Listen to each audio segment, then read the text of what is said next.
there, and welcome to Ancestral Recall. This is a web series about 20 years of history of Magic the Gathering. In the series so far, I've talked a lot about cards for cubes and EDH in various sets. But with today's episode, I'm going to start off a side series on my cube, which has a lot of themes tied to history, as well as a few other formats. Why listen to my story? Because my stories are best stories. Now, I want to start off showing you the most pimp cards in my collection. Not the most expensive, but the most pimp. These are cards by the famous Japanese 3D card maker Seishiro Okubo. And I just want to show you a little bit of the detailing on these so you guys can see this scaled worm from a couple different angles. I gotta tell you guys, this worm, really awesome.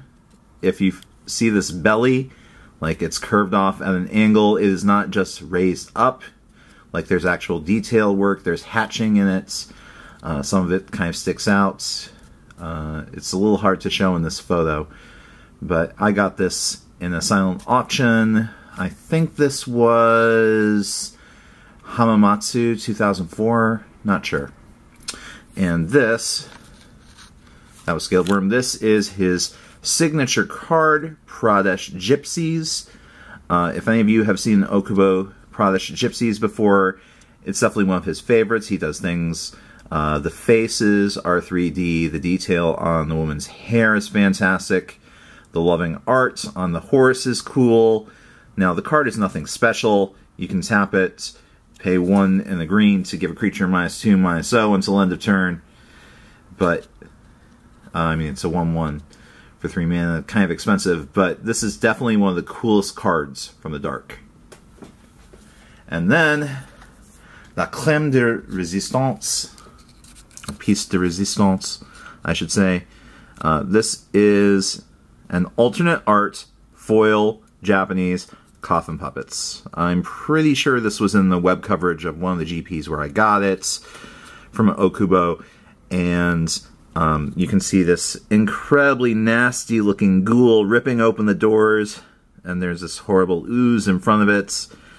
Coffin Puppets is 3/3, it's from Prophecy, and yeah, it's funny, my favorite card in all of Magic comes from Prophecy, a set which, well, you guys are going to hear my opinion on it in a week or two, so it's not my favorite set, but this is an awesome card. So anyway, just want to show you guys my babies before I get to the cube. Alright, just to show you guys, this is the box I put my cube in. This is a Japanese box made by KMC. It says Card Barrier Box. Keep trading cards organized. Lifetime guarantee. 5 deep compartments. Well, there's 5 compartments anyway. Holds over 1,000 trading cards in Card Barrier. That's right, when you have card barriers on, nobody's getting through. And here's the same stuff in Japanese. I've had this for probably, 8-9 years. This was when I was in Japan for the second time. Awesome cube box. I honestly think there is none better. But let's open it up so you guys can see what's inside. Alright, so now you can see the cube box. As you can see, there's 2 at the top. They hold about 200 cards each. This is super handy. I could put, 6, 8, 10 EDH decks in this box. This is a one-stop EDH box for a whole night of people if you felt like it. But here I've got a bunch of cards for my cube, and these 3 main compartments, plus a little one here on the side. So it's actually 4 250s. They just split the last 250 into 2 pieces here on the sides. But this is actually handy for, cards. I can just fit 60 cards in a board in these little side ones. But now I'm actually going to show you what's in the cube. For those of you who are newer to Magic and aren't too familiar with cube, let me explain to you the concept. A cube is a group of cards designed for repeated drafting or sealed deck games or games with other formats with groups of Magic players. If you got a bunch of people handy and want to draft and have a good time without spending a ton of money, cubes are a great way to play Magic. And designing a cube is some of the most fun a Magic player can have. Typically, most players have a minimum of 360 cards, which supports 3 15-card packs for a table of 8 drafters.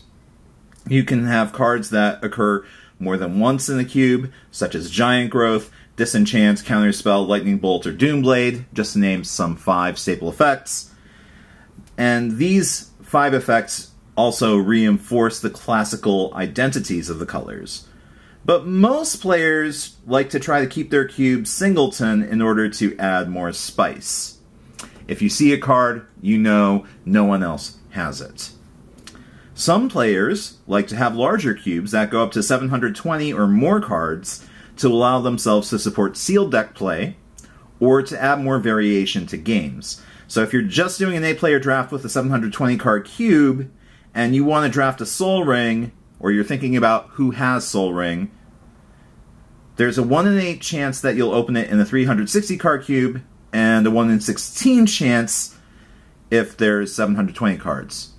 There's only a 50% chance in a 720 card cube if you play all 7 players in a round robin format. You might not even see that Soul Ring in a 720 card cube. There's only a 50% chance.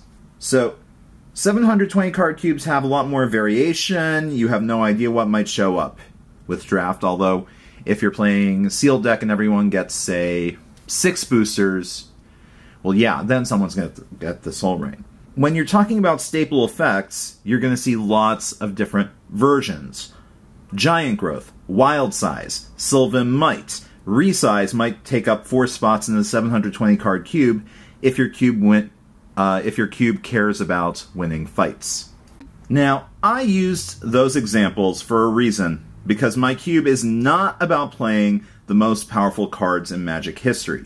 Lots of cubes out there that you can see, such as those of Evan Irwin, or Milo the Great One, or Roxaboxen 90, focus on giving players access to many of the very best tools out there for a few strategies. It feels like constructed with limited. This cube is a little different. The cube has a lot of staple effects and powerful cards. There are very, very few stinkers in this cube.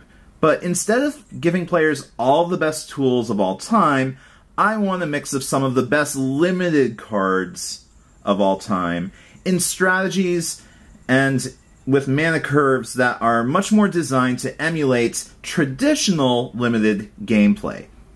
I want a fight, and this is Fight Cube. I want dynamic interactions in the red zone. I want creature combat to matter. So that means that when I design this cube, I want cards all along the mana curve. I also want to push players' deck building skills. And so there are some resources I don't give players that most other cube builders offer their participants. I like powerful gold cards, and yeah, my cube has powerful gold cards, but I want the cost of gold cards to be more than a triviality. Gold cards require a commitment, and the way to make that commitment serious is to limit mana fixing.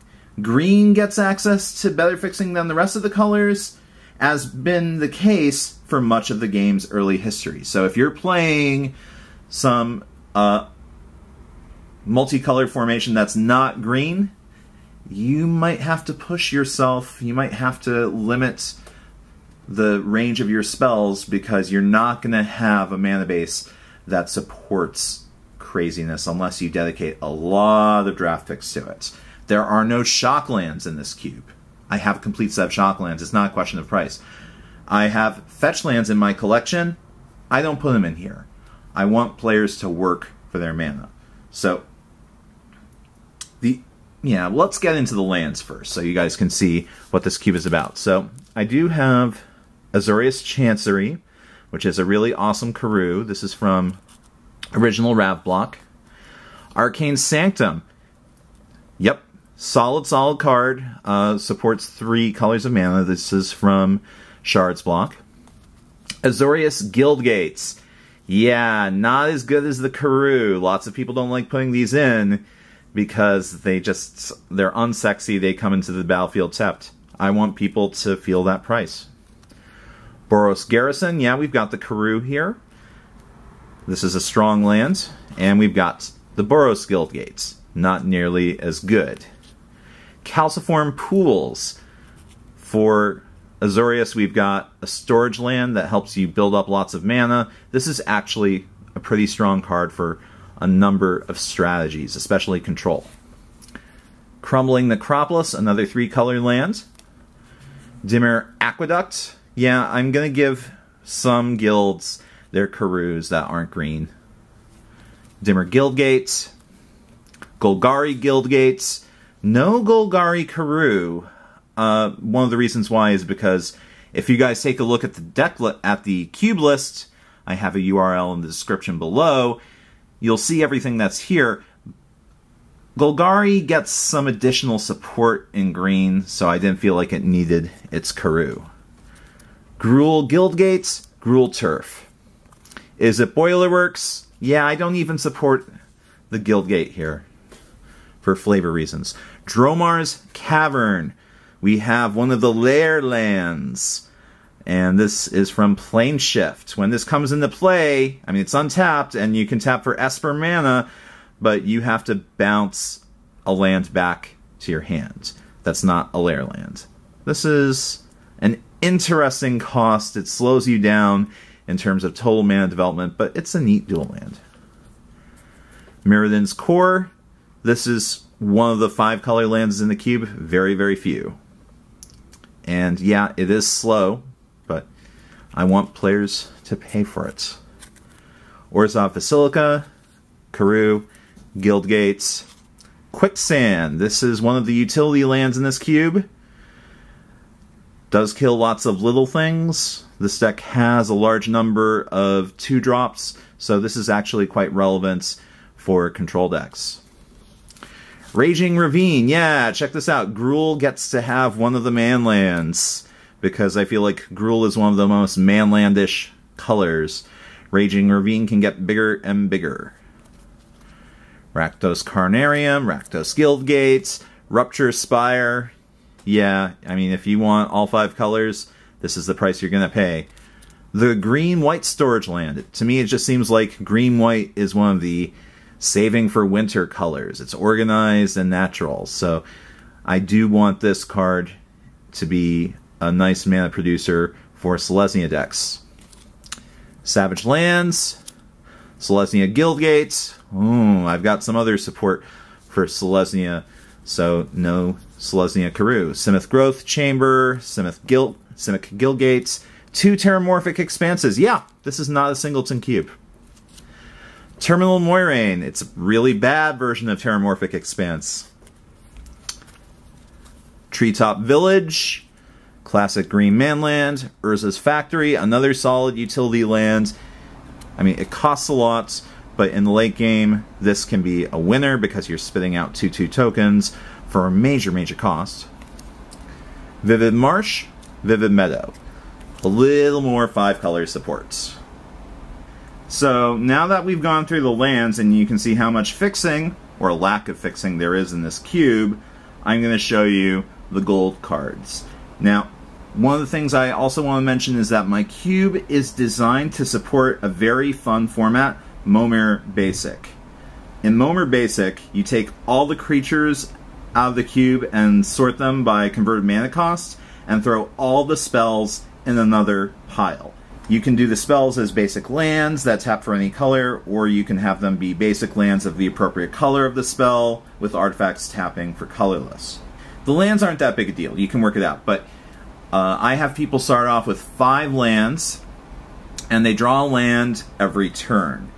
Once on their turn, as a sorcery, they can pay X and discard a card to get a card from one of the piles. Because I've got all the creatures sorted into piles, I shuffle them up, and the piles are organized by casting cost. So I've got all the 1-drops in the pile here, all the 2-drops in the pile here, all the 3-drops over here, and it goes all the way to 10. So you never know exactly what you're going to get. Now on Magic Online, you get every single creature in Magic. In this cube, you're limited to the creatures that are in the cube, so I try to make sure that I have some ones all the way up to 10, and the costs are kind of limited. I don't have a lot of 7, 8, 9, 10 drops, so that's why I kind of force players to play conservatively, starting off with 5 lands. If they want to hit the higher drops, they're going to have to sacrifice dropping creatures in the early game. But anyway, let's get to the gold cards. Starting off with Selesnya, Guildmage. Makes creatures with lots of mana. You can spit out dudes and then make them really, really big. Love this card. It is a solid pick. Valeron Outlander. I want protection from black in here. Black is one of the stronger cards in my cube. This card comes from Complex, if I recall. Vitu-Ghazi, Guildmage. This guy lets you get into Populate, which there is a small Populate theme. It is possible to draft Populate with this deck, but I don't usually recommend it. The best way to make token armies with this guy, you need to hit 6 mana, and then you get to spit out 3 3s for 4. Kitchen Finks. Classic Selesnya card, useful in control. It's a reasonable beatdown card. Charging Troll from Invasion. 3/3 Vigilance, and it regenerates. Not very strong, but I do want to have some cards along the curve here. Enlisted Worm. 5/5 Cascade. Fun cards. I love Cascade, although I only have 2 Cascade cards in my cube because Cascade definitely adds a lot of spice, but you don't want to put too much in. Tristani Summoner. I enjoy getting out lots of different types of tokens. Wax Wayne. One of the things I think I'm going to do for this cube is I'm going to get out a Sharpie and write Fuse on it. I'm going to give all the old split cards Fuse, so that way people don't feel bad limited to only one side, although that's going to make him really strong.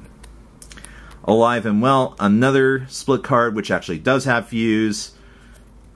Dawn-Glow Infusion, a surprisingly okay life gain spell. Some people really enjoy that type of thing, and I want to give players the opportunities to do all the different types of things that you can do in Limited. Getting along to Azorius, we've got Vidalcan Outlander. Very simple card. It's a Protection Knight for 2. Wall of Denial. Nothing feels more Azorius than this ridiculous 3-drop that can null 6 or 7 drops. Jilin Sphinx. Pretty good aggro card. In a slower build. Okay, it's not that great. I do want to stress Azorius' ponderousness. Sky Hussar. This can be a sweet little draw engine. There are different ways you can possibly get this to combo, but I'm not guaranteeing anything if you take this card. Filigree Angel. This one's foily. Yeah, I just wanted to have a nice, big, expensive Azorius drop that wasn't too powerful because I feel like Isperia in both of its forms is kind of unfun. So here I've got a big life gain card for artifact decks.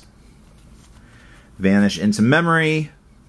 This is, I don't understand why people, I mean, actually I do understand the cost is expensive, but going through your hand and cycling a bunch of cards is pretty cool. On to Gruul. Gruul Guildmage. The Gruul cards in this cube are very simple and straightforward, smashing people, as is the philosophy of Gruul. Bloodbraid Elf. Wow, that is powerful. Scab Clan Giants. Big fatty. Yeah, it costs 6. You're going to see cards here that you will probably not see in cubes with rares in it, just because I want to show off the different mechanics of the colors and of the guilds. And I think fighting, yeah, that's a Gruul thing. Armed and Dangerous, cool split card. Branching Bolt, nice modal removal spell. Fire Spout, mass removal. You're going to be limited in your options as to how many people are going to get maximum utility out of it, but it is strong. Fires of Yavimaya, really, really amazing enchantment for red-green decks. Haste is something that you want. It turns your threats into really dangerous threats. Mage Slayer kills planeswalkers. It can kill people. It costs a lot. But if you're in a slower cube, yeah, this actually works pretty well. And Vengeful Rebirth.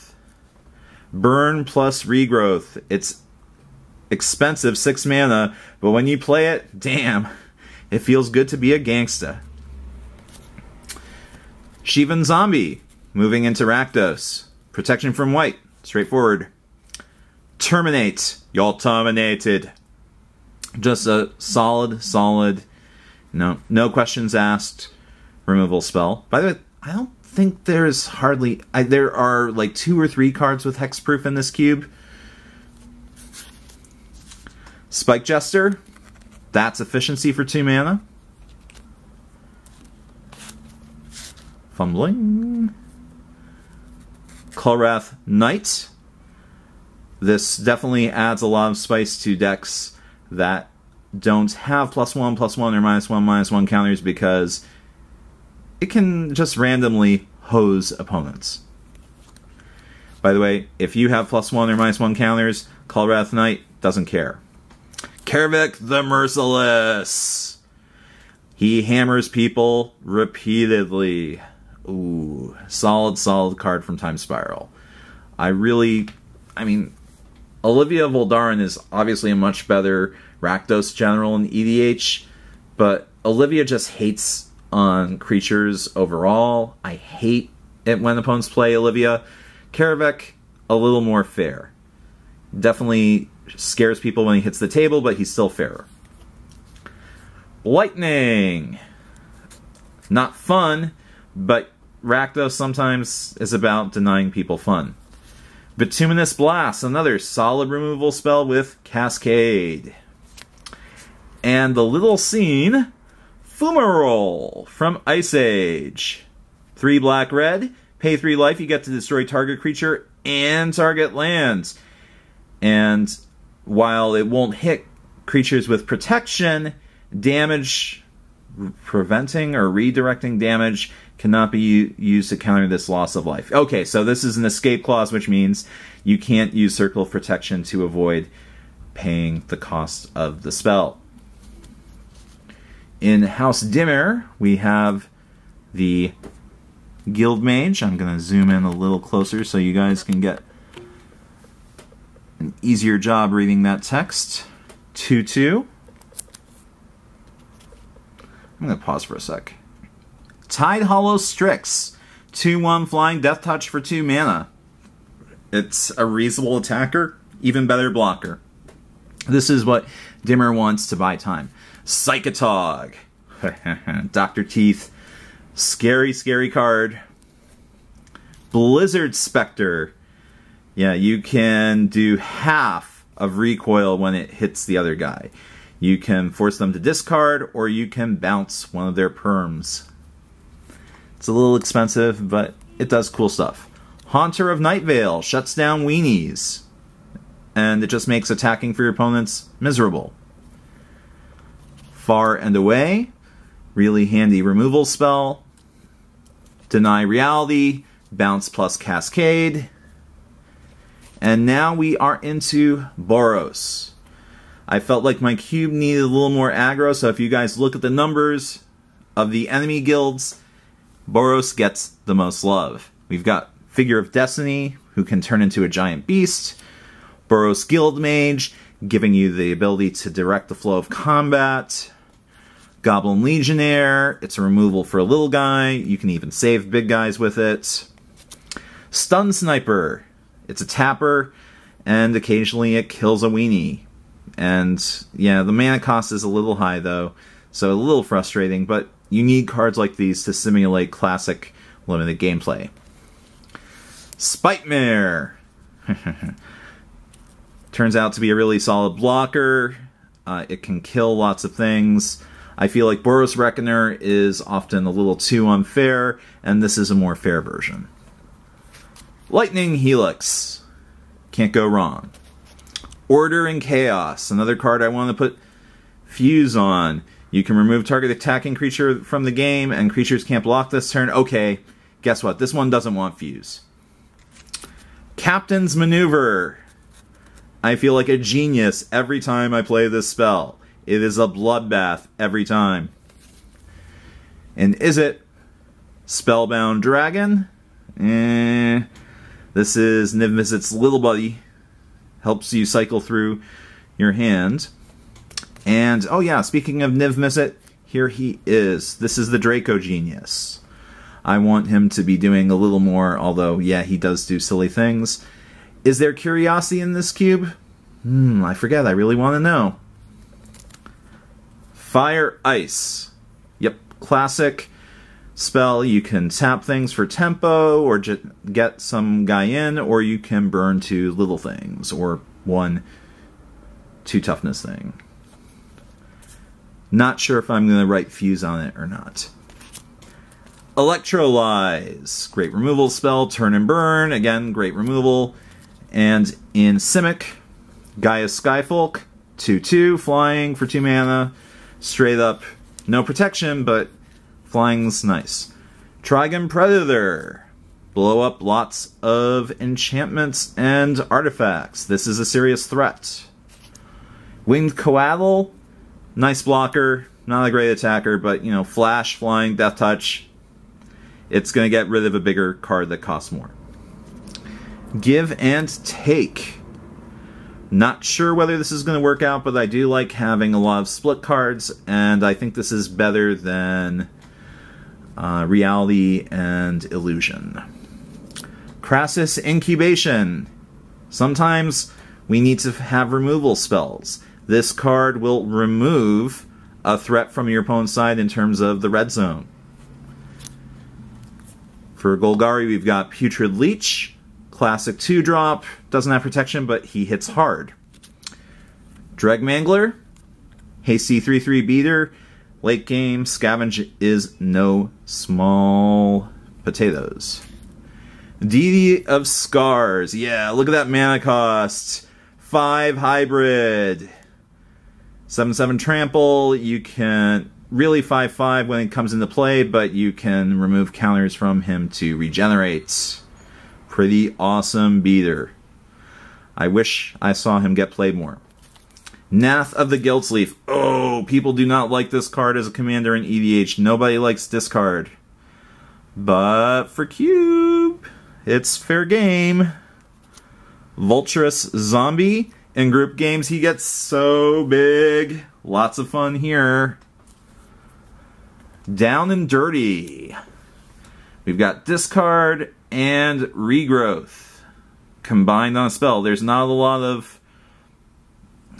synergy within the Fuse, but hey, it's card advantage in colors that need it. Tide Hollow Sculler.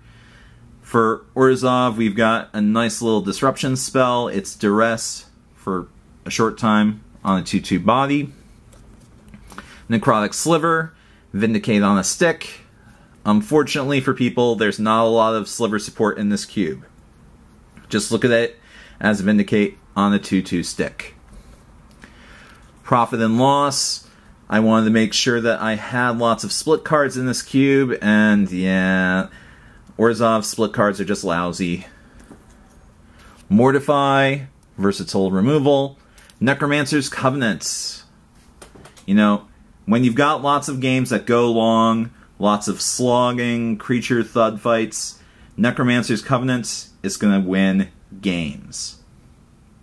Because, first of all, you're hosing Reanimator, and you get to spit out, I'm going to say, we're hoping 3 or 4 or 5 zombie tokens, and they have lifelink. For 6 mana, you know, it's not a fantastic price, but sometimes you're going to play it and love it, especially for grindy decks. Debt to the Deathless. Hey, it's an odd X spell. I want to give Orzhov some reach. This is particularly cool in group games where you drain someone for 6 or 7, and you've got a 1 or 2 turn cushion to deal with Crackback. Ether Spellbomb. Oh, what is this doing here? Alright. Grixis Charm. Alright, now we're getting into the 3-color cards. Grixis Charm does lots of different stuff, but yeah, you have to beat Grixis Mana. This is a card that's very powerful, but the mana cost with the fixing that you've seen, yeah, that's a serious mana cost. It's not going to be easy to play. Hit and Run. Wow, this does so many different things. I don't want to write Fuse on it. I really like Hit as a cool edict effect.